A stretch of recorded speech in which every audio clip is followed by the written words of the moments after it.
Hey everyone, welcome back to Genai Game News. Let's kick things off with what's becoming the biggest story of the summer, the September release apocalypse. According to GameSpot, we're looking at a September 2026 so packed with incredible games that developers are literally abandoning the month just to survive. Valor Mortis, the new Souls-like from the Ghostrunner studio, just shifted from September 24th to October 13th. As reported by Eurogamer, the developers said September has become absolutely stacked, and they want to give players, and their wallets, some breathing room. And it's not just Valor Mortis. GameSpot is also reporting that Fable itself got pushed from fall 2026 to February 2027, with Microsoft essentially confirming they want the game to have its own window away from the GTA 6 shadow. The real kicker? GTA 6 doesn't even launch until November, but its gravity is already warping the entire release schedule around it. We're seeing a domino effect that's forcing quality games to step aside just to get noticed. Now let's talk about something that's been stirring up conversation in the dev community. According to Eurogamer, Crystal Dynamics has opened up about their use of generative AI while developing Tomb Raider, Legacy of Atlantis. The studio explained they used AI to help them get the right answers faster during development. Look, this is a nuanced topic. The developers aren't replacing artists or writers. They're using it as a tool to accelerate their workflow and decision-making. Think of it like using reference materials on steroids. The interesting part here is the transparency. Crystal Dynamics could have kept this quiet, but they came out and explained their reasoning. As the industry grapples with how to integrate AI responsibly, this conversation is going to keep happening. Love it or hate it, AI is becoming part of the modern game dev toolkit, and how studios use it will define this generation of games. In some exciting news for Sonic fans, Eurogamer is reporting that Sega is beefing up the Sonic team with a major hiring push.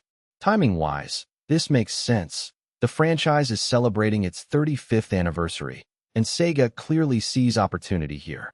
The company is hiring across multiple key roles, which suggests they're not just maintaining the status quo. They're building out the team, which could mean bigger ambitions for upcoming Sonic projects. Whether we're talking mainline game sequels, spin-offs, or something we haven't seen before, this hiring spree tells us Sega is committed to keeping the hedgehog relevant. Fans have been vocal about wanting quality Sonic games, and expanded team resources are usually a good sign. So keep an eye on this space. More developers means more firepower for delivering the Sonic games we've been waiting for. Okay, this story is absolutely wild, and according to PC Gamer, it's 100% real. Path of Exile 2 briefly had a crab. Yes, a literal crab enemy, with the third highest player kill count in the entire game. How does that even happen? Well, Grinding Gear Games apparently created this monstrosity by accident. The devs didn't intend for this particular crustacean to be so broken, so powerful, so utterly unbeatable that it was sending players back to the respawn screen left and right. The fact that it had the third highest kill count is absolutely hilarious because it means hundreds of players ran into this thing and just got obliterated. This is one of those perfect examples of emergent chaos in game development. You can test and balance all you want, but sometimes a crab just becomes a raid boss through pure accident. Grinding Gear Games has since fixed this, but the legend of the killer crab lives on. Alright, let's talk about Marvel's Wolverine, which finally got a substantial showcase at Sony's State of Play. GameSpot has been getting hands-on time with the game, and they're raising some interesting questions about what we're actually looking at here. The latest demonstration was the longest we've seen so far, but it's raising concerns about whether there's more to Wolverine than just viscera and action-adventure tropes. Look, Insomniac Games has a solid track record. They nailed Spider-Man and Miles Morales. But with Wolverine launching in September, the game needs to prove it's more than just a showcase for aggressive combat and brutal finishing moves. The bar is set high when you're making a superhero game, and players want compelling storytelling alongside the action. We'll get a clearer picture as we get closer to launch, but for now, the gameplay looks polished, the combat looks fun, but there are legitimate questions about the overall narrative experience. Here's a topic that's guaranteed to start debates in the comments section. According to both PC Gamer and GameSpot, Xbox's new Chief Strategy Officer Matthew Ball is doubling down on in-game advertising as a solution to gaming's economic problems. Ball's argument is pretty straightforward. Development costs are way too high. players don't want to pay more, and something has to give. His solution? Ads. He's even citing streaming TV as a precedent, saying services like Netflix have proven you can show ads and keep the subscription affordable. Now, look, I get the business logic. Game budgets are genuinely out of control, and there's a real squeeze between production costs and what players are willing to pay. But the gaming community has made it crystal clear they don't want ads in their games. This isn't a new idea from Ball either. PC Gamer notes he advocated for this before joining Xbox. So here's the real question.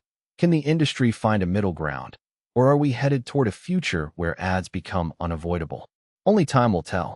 Finally, let's talk about the elephant in the room, the new Tomb Raider remake. PC Gamer's Critic went hands-on with the game and came away with a provocative take. You can't actually remake Tomb Raider. Here's their argument. The original 1996 game's legacy is so massive, so influential, that any modern remake is fighting against 30 years of history and nostalgia. The Critic raises an interesting point about what actually made the original distinct, separate from how gamers remember it. When you remake a game that iconic, you're not just remaking mechanics or visuals. You're trying to capture lightning in a bottle while meeting modern expectations, and those two things might be fundamentally at odds. It's a thoughtful critique that goes beyond just whether the remake is good or bad. It's asking whether this project was ever going to be able to satisfy fans of the original while also delivering something meaningful for new players. That's the real challenge facing developers who tackle legacy franchises, and it's worth considering whether Tomb Raider might have been better served with an original game instead.